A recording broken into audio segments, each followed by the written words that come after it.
Bam. There we go. Hello and welcome to Final Boss Banter. With so many podcasts out there, we are very grateful that you are tuning into this one. All we ask, if you enjoy what you hear, please subscribe, leave a comment. It really helps us out. And yeah, with that said, my name is Shaib and I'm here today with Shanique. Should be in one of those Hello. directions. And we are talking today about, try and fix my camera, about the Game Awards. So let's get started. Game Awards. All right, cool. Did you, Shanique, watch the Game Awards? I did. Okay, all I of didn't it. watch it live though. I watched all of it, yeah. But I Okay, didn't watch it live. I watched it later. I needed to go to sleep. okay. What do you think? Um, it it definitely reflected modern culture at the moment of kind of like short form content. Everything seemed so quick, and not in the way of I was like, oh, that was too fast, they needed to slow it down, just in the sense that I was like, I could definitely see that they were trying to cater to an audience that doesn't have a long attention span. And even the fact of like moving from the stage to the back of the stage and having like lots of different people come in and host, which I know they do anyway, but it did feel very much like they were trying to really keep people's attention wrapped, and like everybody seemed to have some sort of comedy aspect to everything they were saying. And you could definitely tell that some of the text that they were meant to be reading was slightly delayed, and everyone had to kind of like ad lib in the moment. I think some people even mentioned that they were ad libbing until the text loaded. And then you had Waldorf and Oh, the puppets. Waldorf and yeah, Statler, um, which I like them anyway because I love their sarcasm. I'm not like a huge fan of roasting anyway. It's not the kind of comedy that I tend to um go towards. I prefer comedy that's like a reflection on self and kind of like being able to laugh at yourself, or like relate with someone about like something like, oh, you know when you do this, it's like, yeah, I do know when you do that. That's kind of, yeah, it's funny. So like roasting is not really my thing, but I thought it was a really clever kind of like segue and quite fun to add it in, even though I also thought, how many people know who these two are that aren't our Yeah, I generation? didn't know who they were. Oh, did you not? I don't know who they are. Yeah, Okay. who are they? They're from the Muppets. Oh, is it? All right. Yeah, so they're always in like a opera box, just heckling whatever is going on and making like sarcastic comments. They literally, this is what they do. This is who they are. But I like them just as a like a pairing, just because like they seem to have fun together and they're always laughing. And I thought it was quite interesting to have them there. Um, and nice to kind of like keep them alive, because I think that's the wonderful thing about the Muppets, is that because they are just puppets, they don't really have to stop anytime. Like Miss Piggy is still my favorite fashion icon. Yeah, I mean, if we're just talking about like the presentation of the awards themselves, Mm. yeah, I thought it was good. You know what I like? One thing that I feel like they've shifted towards a lot, which I really like, is Hmm. the live music, like you know the operatic, all that kind of stuff. Because I feel like maybe it was like a little lower down the list of things that they would do, or they would do it for like one or two games. But I like that they do it a Mm. lot because it's so awkward when like they bring like a pop star out, like Snoop Dogg excluded, yeah. Because I remember like maybe in the 2010s, people were sort of expected to dance, and it's like no one wants to dance at a flipping award show. Like, please just don't do that. Like, I think they've gotten wise to it now, where like Snoop Dogg performs and it's just like the performance is a new song, that's what the reveal is, and now we're gonna go back to it. But yeah, I like the inclusion of that. The puppets, they were fun. The reveals were very interesting. One reveal in particular, for me, but Mm. you know, before I feel like I'm gonna be talking about the reveal I enjoyed the most, but before I do, let me ask: was there any particular game announcements or releases that you found were very interesting, or not particularly? I mean, they were all very interesting, mainly because I'm more interested in the way that they kind of like augmented the senses, especially like I can't remember what the game was, but the one where she was walking barefoot, and like as she picked up her feet, like the goo was like coming from her feet. Clearly the game did not resonate with me, but just that section where she was walking, the sound design for that was Right. absolutely incredible. And like definitely oh the new Witcher, the sound design for that was absolutely amazing. Yeah, I have to admit, I'm not a Witcher hater, but again, it's one of those games that is like you need to spend 100 hours in it. You need to love the combat loop. You need to love all these things. You need to love the lore. And I'm just like, I don't know if I like it enough to commit to that much story. And also, it always feels weird for me to jump in like halfway into a franchise because I feel like the one that was most popular that I heard about the most was Witcher 3.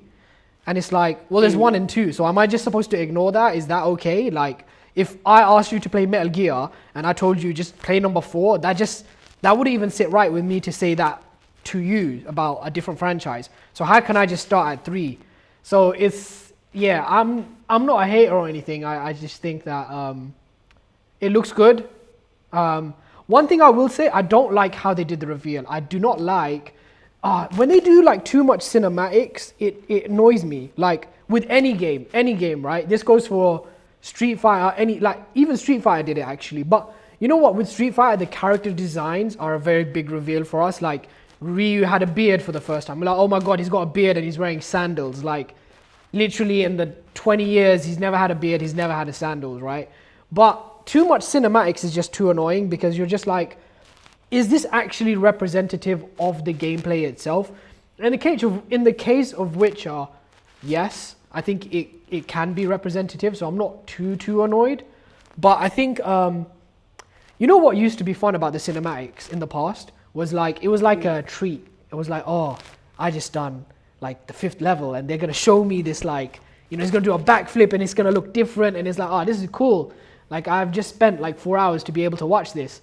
And now I feel like they do it just as promo and then you never see it in the actual game. It's like, no, like I wanted to earn to be able to see that again within the game, but you just never show me again. I feel like maybe Assassin's Creed like fully started that because I remember like, actually that's probably a lie. Maybe it started before that, but you get what I mean. Like Final Fantasy do it really well where they include bits of their cinematics in the trailer, but then it's also a part of the game. So I feel like I'm going on that journey with them. But when you just show me the cinematic and then like nothing else, I'm just like, but is this even going to be in the game? Like, can I get this as like some kind of reward that where I've done something and it's incorporated in the story? And you know what? I'm just gonna link into like my absolute favorite reveal of the night. It was Onimusha. I think it's just called Onimusha, and yeah, that was. You know what? They did the reveal perfectly. It was perfect. It was so good. It was so good. They did the whole like, what's it called? They did the whole side step where it's like, is this game or is this like a completely new game? And they didn't spend too long on that. And then they showed the iconic like gauntlet with the with the effects and stuff. So that was really cool. So we saw that. We saw the reveal of the character, so we know it's not any of the previous protagonists, which is like they've already told us up front, so that's good. They've had a lot of history with like changing protagonists, so the fact that they've already showed us his face, I think is a. I'd rather know now rather than later. Don't hold my hopes up and then just change it later. But I think what they're trying to maybe say is that the protagonist, who he is, doesn't matter as much as what the gameplay is. So that's going to be interesting. So that's that. They showed us a slice of cinematic, I think. They showed us a slice of gameplay, and they did it all within like 30 seconds. So as a first-time game reveal, I wish more were like that. Not necessarily gameplay. Like I'm not saying you have to show gameplay, but I'll give you an example here. This is very interesting actually because when you think about it, they've had the RE engine since I think Resident Evil 7, and since this I think 7, they've done 8, they've done Devil May Cry 5, they've done probably a bunch of other games with RE engine, right? Mm-hmm. And now what I think is interesting is that they're clearly using RE engine again for Onimusha, which is amazing because I think RE engine looks amazing anyway. So you're using RE engine again, but what actually, I think it makes sense for them to show us a little bit of gameplay, because it kind of shows like this is where we started and this is where we are now, and the gameplay is not, it's not like a massive surprise that this is how you're going to utilize RE engine, because we've seen RE engine do parry, we've seen RE engine do like a lot of this kind of stuff, so it's not going to be like that surprising. So you'd rather show us. Now when you compare that to Naughty Dog, and they did what is it called, Intergalactic, the Heretic Prophet or whatever, it's that new game they've announced, right? You know, they've been using that engine for at least, if it's an evolution of the original Uncharted, since maybe Uncharted 4. So you got 4, you got Last of Us 2, then they remade Last of Us 1, so they've used it for at least 3 games. Like, show us a tiny bit of gameplay, because we sort of know what it looks like anyway. So I'm more like looking at that thinking, you're holding a lot of cards really close to your chest, but we kind of have an idea of what it looks like anyway. Like, they do a lot of like popping frames, like you go into one animation directly into a different animation. So, you know, for me, it's only going to make sense that you can do something similar like this again, unless it's going to be a completely new innovation within the engine itself. Then fair enough, then don't show anything, because it's maybe something we've never seen before. But I find it hard to believe when you've already had an engine that has melee combat built in for the last 3 games, that you're gonna all of a sudden create something completely new. Like, it's gonna be in the what's it called? It's gonna be in the roundhouse of like what you've done already, and that's fine. Just show us a tiny bit, and I think that's the only thing that really kind of bugged me about the reveal. One other thing I do think is a little bit funny about the Naughty Dog reveal is I feel like, was Last of Us that bad that they have to sort of move away from it for even longer? Like, we know it wasn't received very well. What do you mean? So think about this, right? So I'm thinking about there's this legal thing where this is gonna be really random, yeah. So there's this legal thing where if you've committed a crime, your lawyer wants to try and delay your process if they can, so that people kind of forget about the crime you committed, right? So if you've like, I don't know, if you've like assaulted someone, your lawyer who's trying to defend you, they would prefer to delay it out a bit so people forget what happened a little bit, right? And it's called distancing from the event. And I can't help but feel like this is sort of what Naughty Dog's doing a little bit currently. It's like they're trying to distance themselves from the event of Last of Us 2, because, you know, again, I always thought it was just an okay game. I never really had any massive like scathing issues with it. I think the only issue I really had was like, I don't think they evolved the gameplay enough. I just wish that they'd done something with the gameplay a little bit different. I think if they included a tranquilizer, I think a lot of the issues would have been solved. Story-wise, you know, I feel like it was maybe a mistake to go the direction they did, especially about, you know what happens, right? Like, you know what the whole controversy is. I do. I'm looking confused because they announced Last of Us 2 remastered, didn't they? For the PC. PC, yeah, I guess, but I mean, and that would just be the same game, so they're not distancing themselves because they've actually announced it as if it's a good thing and being like, oh, now you can play it. PC people who don't have a console, come join our ranks. I don't know. So they're not. I hear what you're saying. I don't know. I think to distance yourself would be to pretend it didn't exist, surely. I mean, I still feel like personally, that's just how I feel. I think that maybe this is the direction they're going in because they don't necessarily want to deal with the Last of Us elephant in the room of like what happens with the next game. Potentially, I'm not saying it's definitely happening. I'm saying it feels a little bit like that could be what's going on.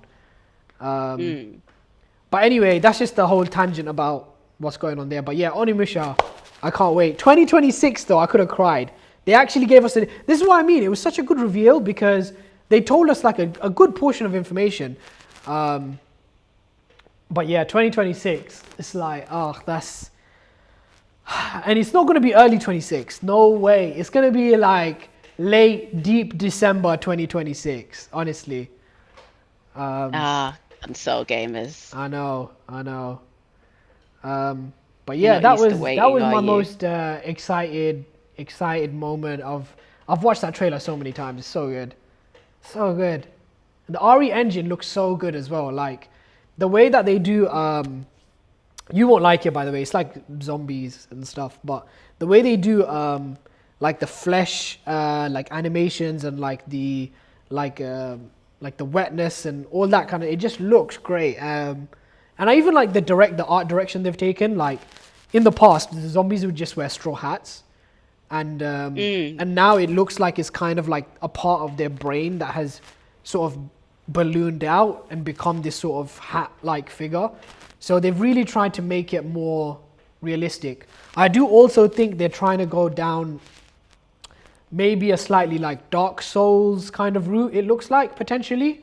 Which, although I'm not a massive fan of those mechanics, I'm a big fan of Onimusha, so I will learn the mechanics for that game specifically because, yeah, it's going to be interesting though. I'm looking forward to it. Me and my wife, we did also watch, there's Onimusha, there's like a full 8-episode limited series on Netflix, and yeah, it was okay, it was fine. Like I went out seeking for like more Onimusha like content. I was like, what have I missed? Like, have I missed anything? But yeah, apparently there's a 8-episode series on Netflix. It was quite good. It's pretty good. But yeah, I'll stop gushing about it now. I'll stop. Actually, you know what? I won't stop. I will add one other thing, which is I remember they re-released Onimusha 1 on PS4 like, I want to say like 2 years ago. Yeah, at least 2 years ago. And I bought it straight away. I was like, I have to buy this. I think it was quite cheap as well. It was like maybe like £12, like $15 or something like that. Okay. But I bought it straight away. I was like, support it, please, just support it. Let them know I'm interested. Give me more. Like, even if they gave me the next 2 games, I would have just kept buying it. I was like, this, I need to support it. Like, especially at like, you know, £12 or whatever it was. I was like, I have to support it. Yeah. Was there any reveals for yourself? Anything that was a big... Nothing big, but I definitely want to play Split Fiction. That looks kind of fun. I must admit... Didn't they announce an expansion for Baldur's Gate? Maybe, but you know how I feel about that. I know, that's why it's funny. I haven't finished it. Because everyone keeps stopping playing and it's irritating. I swear they've announced... So it's like, it doesn't matter about an expansion for me because I'll never get there. Oh, don't say that. Maybe we'll get around to it, you know? You just have to hope that it comes on the PlayStation Plus Premium, and then if I don't need to pay for it, then boom, we're in. And then that it stays on the PlayStation Plus Premium. No, we'll speedrun it. We'll speedrun it. We'll go so that it doesn't leave the catalog.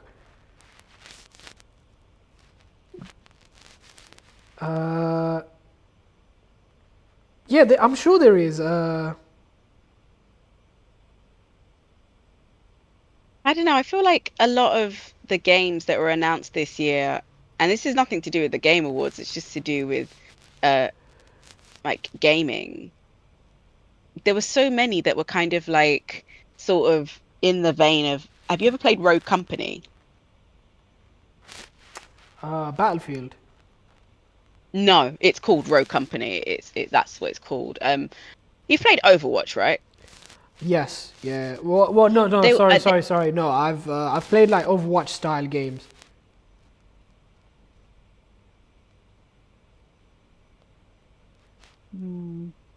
Why? Carry on. Why? ah Lethal Company. I was trying to think, what does Google say is a similar game to Rogue Company? I kind of liked Rogue Company. It was okay. Um, but like Lethal Company, Valorant are the games that it's saying are similar to it. Um, Apex Legends, Smite 2. But basically what I'm saying is like there were quite a few games that they announced that I thought these are not bad games. They will be great, but what for me would make me want to play them that would make them different than the other games. Like the Hmm. only game that I've seen, and it wasn't even announced here, it was someone told me about and then sent me a thing, was a game that was like these games, but it split you between being a 2D and 3D character, where you could become a 2D character and like slide across walls to hide Yeah. from being shot. And it was just like, that was clever, that was unique, that made me think, oh, this isn't just another shooting or protect the payload or defeat the other team or get to the checkpoint and don't die game. Whereas like some of the games that were announced, I was like, that's just that with a different skin. And it doesn't mean that they're a bad game. It doesn't mean that actually playing them, I might be like, oh, actually, this is different. But just seeing it and them talking about it, and obviously because they're trying to appeal to a mass market, they were just saying the things that people want to hear. And I'm like, but what's unique about you? What would make me play you above playing all the ones that already exist and will probably come out before and after you come out? Like what is your unique selling point? Because just like a shooter is not enough. And then I think of like games where they rely on other people playing them. Because even like with Overwatch, one of the reasons why I stopped playing it was because the time that I got home from work to be able to play it, there was no one on the servers that I was on. And there were some servers that I didn't want to go on because the time I got home meant that on those servers, it was all kids and they wanted to speak to you. And I wanted them to be quiet. And then they wanted to play a game. And it's just like, we have a task to do. There is an aim, a goal in mind. I don't have time to babysit you, get in line and do your role. And it's just like, you can't be that harsh with kids. So it's just like, just don't play with them. And so it is a very kind of like interesting thing because like a lot of those games rely on the fact that you have to have people unless there is a computer mode where you can play against the computers, and very few of those games have managed to program computers in a way where they're not really stupid and they just like kill themselves more than you can actually fight them. And so it's like, but then you don't want it to be too hard that the computer always beats you. So it's a hard balance to program. I get that. But yeah, I don't know. Those ones kind of disappointed me because I was like, what's the niche? Why are Right. you different? And like one of them, I was like, you're Fortnite, so you're just playing on the fact that you're Fortnite. And also, I'm okay with that because everything that happens there will end up in the Unreal Engine for me to use when I do my games programming. So fine, go ahead, Fortnite. But yeah, I don't know. So not too excited from the releases, I guess.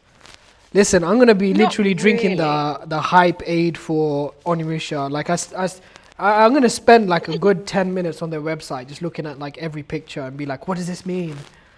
Um, yeah. Yeah, What I about know that lots. Oh, Sorry, sorry, go carry on. on. No, no, no, you go first. No, I was just gonna go on to the next point, but finish. Oh, I was gonna say, like, people did ask me, am I not excited about Infinity Nikki? Because it's all about fashion. And it looks cool. I'd rather watch someone else play it than play it myself because while it does look cool, the mechanic seems to be that each of the dresses has power that you need to do things. And for me, if I'm dressing up, it's one of the things that really annoys my friends whenever I play like a hunting game, because I'm trying to find dyes to make my armor, especially in Baldur's Gate, the color I need it to be. Everything must be orange because it's my favorite color. And as soon as I have to get a new armor that's upgraded, we need to find orange dye immediately. I cannot wear another color. And the idea of Infinity Nikki, it looks really cool, and the fashion looks kind of like interesting, but there's still a kind of like dictation on what you need to wear, even though there's like different dresses, so you can choose how you will solve a problem, kind of like a puzzle game, so you don't have to wear a certain dress, but it's still kind of like not the freedom of just dressing up, which is more what I would want if I were to play a game like that. Like because even like in Minecraft, like my skin is based on how I feel in that moment, and while I put armor over the top of it, underneath I still get to be wearing what I want in the colors that I want, and change that dictated by me. Whether I change the armor on top to protect me, I don't really mind. So I definitely want to see someone play that. So I'm looking forward to that. I'm looking forward to other people playing that. The Catly. Somebody asked me if I like that because obviously I've got a cat. I must admit I've always preferred dog games. Okay. I prefer being a dog to being a cat. I suppose because it feels like being a dog, you have a purpose and you're running around. But I suppose the cat's purpose is to look cute and have fun. So I probably won't play it. I was gonna say I probably will play it. I was like, no. When I think of the list of games that are coming out next year throughout the year that I want to play, which none of them were announced at the Game Awards, I don't know if I have time to be a cat as well. You know what? Speaking of playing games, I've actually made some very good progress on trying to clear my back catalogue. After many hours, I have the official title of Video Game Bender from The Legend of Korra, the video game. I know. You're looking at an official Video Game Bender. I know. The RNG was with me, and a bunch of guides later, I managed to get the random teapot that I needed to complete it. It's so funny though, because I'll go to the, you can go to when achievements earned, and then there's one that's like, the last one was like 2014, and then the newest achievement is like 2024. But yeah, you know what? Some of these achievements have been plaguing me because it's like, I was so close to getting them. You know, when you're like 95%, it's like, how have I not finished that? So it's really stopping me from enjoying the next thing, because I keep feeling like I'm literally so close to you're done. And you know what? Anything bad I've said about that game in the last podcast or whenever it was, I'm going to take back some of those things, because it's genuinely quite a good Avatar game. I was playing it again and I had to get semi-serious with it. It's pretty good. Honestly, it's pretty good. It's definitely got some very glaring flaws, like her mouth doesn't move or animate when she's talking. Come on, that's basic. But again, we don't know the constraints they had. I think they probably had a lot of constraints that we don't know about. But yeah, I did enjoy that. So yeah, I'm a video game bender now, and there's one other game that I'm very close to 100%ing, but it doesn't have a platinum trophy. What is up with that? Why do 100% then not have a platinum trophy? But again, I was 95% on it, so I was like, I better do it. It's called Valiant Hearts. Okay. It was basically a World War I inspired game made by Ubisoft. So when Ubisoft made Rayman, they made the Ubi art engine, and they used that for a bunch of games. So they used that for Rayman. I think they used it for Rayman Legends, for Valiant Hearts, and for Child of Light, which I love. So I remember again, it's actually really good. They got a bunch of historical facts. They give you some literal notes from World War One. You can read the history. It's very interesting actually. And again, I was it's you'd like it actually. It's very puzzle centric. It's not just you go around shooting. It's kind of like a puzzle / semi platformer, but with like a historical Ooh. twist, is really interesting. It's very different. If you're looking for like earlier you were saying about Game Awards and like having something different and stuff, is definitely very, very different from other stuff. But I would say it's more like a puzzle game than anything else. It's just packaged in a very different way, I'd say. Like, I don't think I've seen anything like it since. And they pay a lot of respect to like World War One, like rightfully so. So I'm like 2 achievements away from that now, which they're easy ones, so I should be able to just like get them done. After that, maybe Metal Gear Solid 5, maybe, and maybe Assassin's Creed Unity, which is one of my favorite Assassin's Creeds, because I think the narrative, the story is just so killer. Like, it's the first time they actually bothered to put some kind of full-on romance, and like it just worked. I think it worked because it was like a kind of like she's a Templar, he's an assassin. They're like from different worlds, but they sort of grew up together, but they didn't grow up together. And it's like a you killed my father, you didn't kill my father type of thing. So yeah, it worked. It was good. It was a bit corny, but I think because it was the first time you sort of saw that within the Assassin's Creed universe, it kind of worked. And that made me quite a fan of it. And also, it's very much the game itself, especially Assassin's Creed Unity, is very much like an underdog story, because it crashed out when it came. Like, we could probably make a whole like hour-long video on the fact of like, you know, they released it too early. Then they were using the engine, but they decided that they were going to be 780 instead of 1080p. But this was at the dawn of like PS4 era. So this is what they were going to do moving forward. But then everyone complained. It was like, no one wants 780. But then they were trying to explain like, this is like a perfect balance of like, it's still HD, but you're going to get more frames. So, you know, personally, I think they picked a good route. But now when you play it, I think it auto scales to 1080 anyway. And then there was a bunch of other glitches. Twitter made a mock of them because it had like this googly eye like glitch. But now it's like amazing. They used Assassin's Creed Unity to help them rebuild the Notre Dame after the fire, because they scanned like Notre Dame. So they literally have helped a real world scenario to like revitalize that. And I think it was only this year where they actually managed to fully finish the I want to say remastering because we're talking about the games, but reconstruction of the Notre Dame. So that, you know, I think that game really like, it really aged really well. Annoyingly though, my save didn't work. This is the whole thing actually, yeah. So basically what happened was I completed it on PS4, got to like 70%. Now I'm downloading it on my PS5. The save file will not work. There's a bunch of troubleshooting stuff and none of them is working, so I'm gonna have to start from the beginning. But, you know, I swear by that game, so I've basically said my wife, she'll get to watch the game through beginning to end, and I think she'll enjoy the narrative. So there is a silver lining, but it's just annoying that the save doesn't work. Like, why? Just work. Yeah.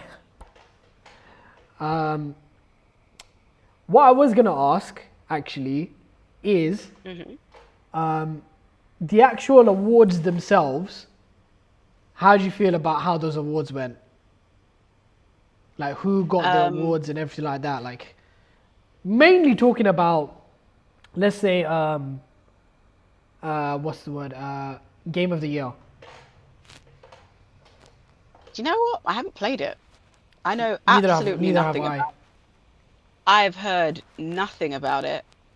But then they did kind of talk about it like it's a family game. I don't have a family. Like, in the way that I don't have like a husband and kids, so. So I played. They gave a version of it for free when you get your PlayStation 5. I also don't have a PlayStation. Yeah, so they gave a version of it free, and this is now like a fully fledged like sequel, I guess. Okay. And the first one is very much like showing, like, it's more like a demo showcase of like how the features work on the PS5, but it's also like a history of the PlayStation. It makes the PlayStation 1 as collectibles and all this kind of stuff. So I sort of have played like in the wheelhouse of what it is. I can't say I was desperate to play the sequel for, a whole, almost $70. Like, I can wait. But but I can see why people liked it a lot. Um, you know, one thing I will say about it is basically like I read an article where it basically said something to the effect of PlayStation have accidentally made one of their biggest mascots, kind of like how Nintendo have Super Mario, right? And I think that article might be right. I think they accidentally created like a very big mascot for themselves. Um, Even the fact that they won, it kind of shows that they're onto that. And in the acceptance speech, he said, we want to thank like other platformers that have come before us, like Super Mario and that kind of stuff.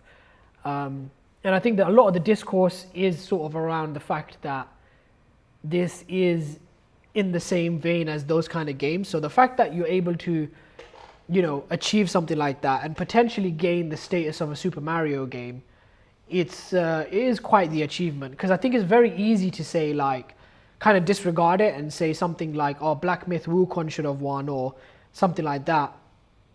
But I think also they borrowed characters, didn't they? From, well, I say borrowed, they licensed characters from other They games. did, they did, as Easter eggs and stuff. But you know, I don't know. I think initially I wasn't like ecstatic. I wasn't like, oh, like they definitely should have won. But I feel like the more I think about it, the more I feel like, you know what, it kind of makes sense, because if you are saying this is potentially going to be a Super Mario, which it has the potential, like I think you have to at least agree on the potential, then I think that makes sense. Also, I remember this year is the first time I've ever played any Mario game. Yeah, so but that tells you something, That tells you you're playing those games like years and years after they came out, and this could be the same case. Like I think a lot of people feel that way about this game. You know what is interesting though? Actually, I also read that the Black Myth Wukong developer, he was like in the front row and he was like crying that he didn't get it, like full on like crying, which is Mm. pretty sad. I mean, I think I think like I think this was probably one of China's like biggest like triple A like game that got a lot of publicity, and it probably was weighing on him quite heavily that it was important for something important for him to win, but unfortunately they didn't get it. The Astrobot, I think it was either the director or someone like that. He did say something to the effect of like, you know what, at the end of the day, when we're kids, we hold a lot of our gaming memories very fondly, which is true. I've got memories, you've got memories, we've talked about them before here. And he goes, the fact that we're able to potentially even remotely get close to sort of being able to replicate that for kids now, that is like an amazing idea for us. So I can't even say like that was like a bad intention. Like that's cool. Like that's really cool.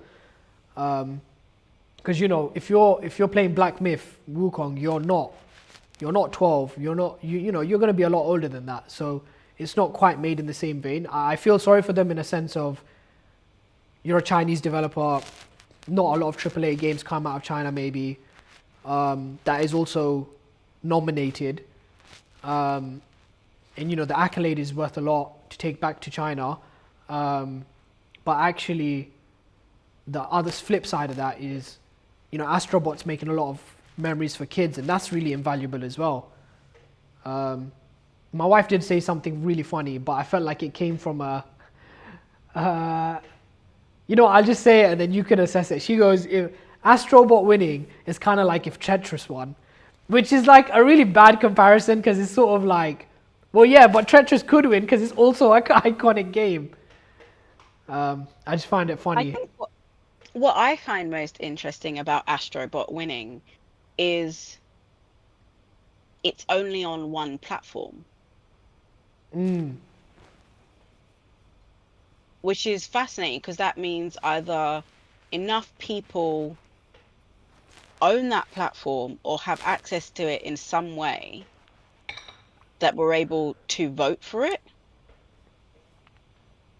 Because that to me is quite fascinating because the other games, a lot of them are available on Steam. yeah, I mean, let's And talk then I about the. wonder how many.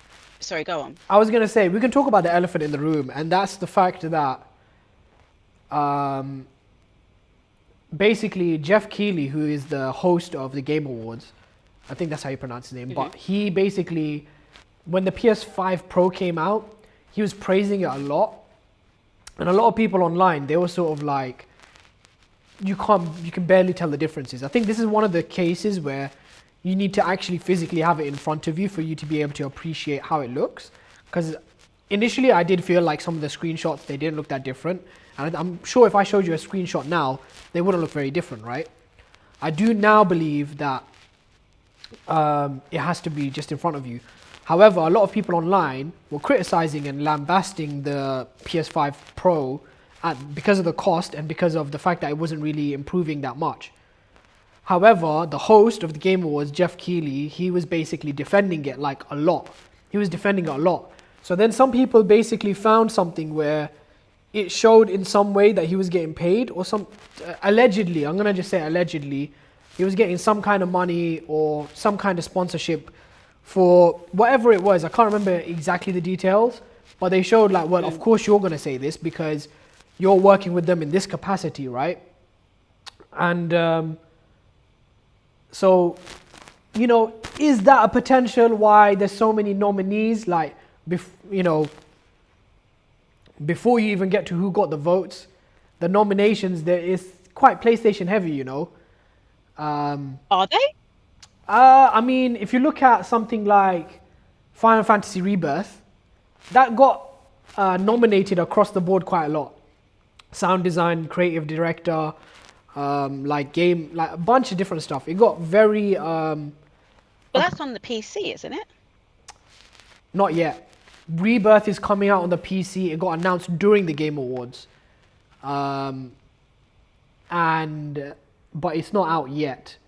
So Ah, yeah, it's generally it's a PlayStation exclusive for a couple of years first. Um, and I think there were some documents that leaked that basically said that Final Fantasy VII specifically is going to be a PlayStation exclusive. I guess other than the PC. Um, but yeah, so it does feel like there's a potential of like a little bit of conflict of interest there. So that's the elephant in the room, if you ask me. okay. That wasn't what I was going to say. I was that is interesting though. I didn't know that. Yeah, What I there's was a going to potential that he's say getting is paid in some way, but I guess probably it's to someone be has to pay confirmed. for the Game Awards. Yeah, But no, what I was going to say is it's interesting because I wonder how many PC PC players actually voted because I know a lot of the people that I game with and talk to on Discord weren't really interested in putting an input in.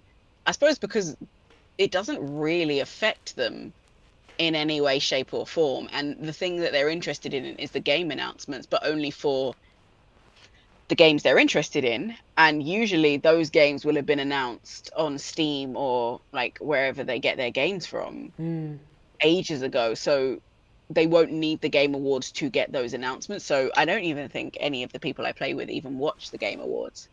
And so is it, and then it's like, oh, is it mostly console people voting anyway? And then also, because that's a children's game, you don't need to have it because if you have four friends and they all come around to your house to play a game, they can still vote for the game because they have played it, even if they don't own a console. yeah, Whereas on a PC, it's a little bit more challenging to play a game with another person. There aren't that many multiplayer PC games, especially not like multiplayer PC that isn't fighting against or with another person. Really challenging to find. Sorry, that was my alarm. Um, and so I do wonder if that's also a feature, because it's like I could definitely, like, you could, well, not now, but in the past, you could have come round and watched me play a game, or I could have come round and watched you play a game, and then on the Game Awards been like, you know what, I watched Shia play this game. It was really, really interesting. I think it deserves to win. But that's just the two of us. It's like on your console, I feel like there would be an opportunity to probably have more games where I could play with you and be like, oh, this is awesome. Whereas like if you came around and played on, like, I'm playing on my PC and I'm showing it to you, you're still not getting the breadth of like what the controls are like. You just know what the visuals are like. So you could vote on like audio and visuals, but if it's like, oh, how adaptable was the gameplay? You can only guess. And probably would just leave it blank, because why would you guess? Yeah, that is true. I did feel like I was guessing for some of them. So I hear it. I hear it. I think let's wrap up. Let's give this award. Let's give a rating to the awards. Let's rank it out of 10. So out of 10, where would you put this as an overall event? As an overall event, I would definitely give it an 8. You know what? I think I'm probably right there with you, around an 8, maybe an 8.5, purely because I love the Onimusha announcement. The puppets were quite funny, and you know there was a few moments like when the guy was talking about layoffs and stuff. That was quite nice. But yeah, I think there was some definitely good moments. But we'll leave it there for now. My name was Shaib, and thanks again to the lovely Shanique for being here with us. This has been Final Boss Banter. Once again, thank you for listening to us. We know there's a lot to listen out there, and please, we just ask that if you do enjoy what you're listening to, just hit the subscribe button and drop a comment below, and we will see you in the next one. Goodbye.